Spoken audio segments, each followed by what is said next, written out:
reveal the actual details of it because I read it. You read it? I read it. I can't break my oath in that matter, but it is not pleasant reading at all. Does this involve a chastisement? Yes. Several.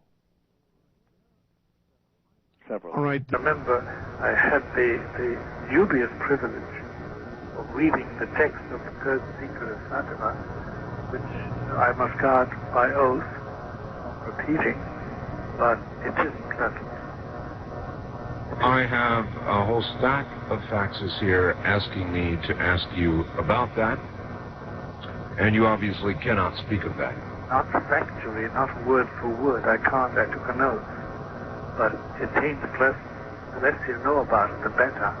Except that there is going to be a reckoning, and that nobody existing on the face of this earth will be exempt from knowing the power from on high. They will interpret it in different ways. That stands to reason. According to their beliefs. That's right, and their culture and their bias.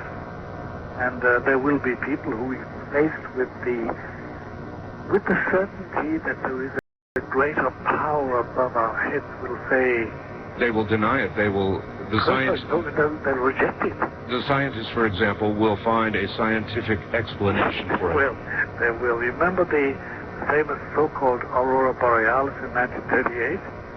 Well, I certainly am aware of Aurora Borealis, but not one specific. There was a specific one which they explained by saying Aurora Borealis, but it really wasn't that at all.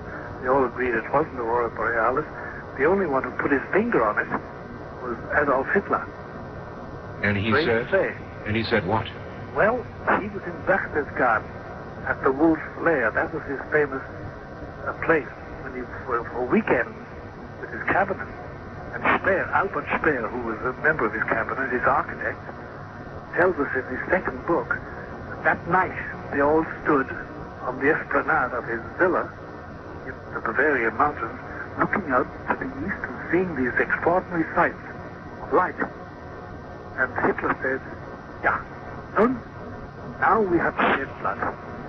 We didn't shed blood in taking the Tsar, we didn't shed blood in taking Czechoslovakia, but now we're going to shed blood."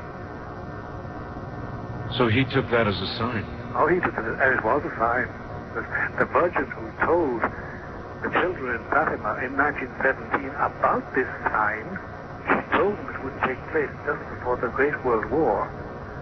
She said, it will be just before they start killing millions.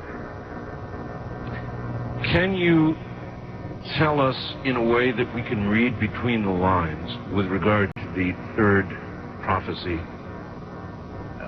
Is there a timetable that you are aware of that cannot speak of that we can read between the lines on? Yes and no. There is it is not 200 years away. It is not 50 years away. It is not 20 years away. Number one. Well, that's... And number two, it involves the entire world system. It's not merely one area, not merely one religion, not merely one race. Will be apparent to all. All, without exception. Without exception, and it will be frightening. Okay, well, I think I've asked as much as I want to. We talked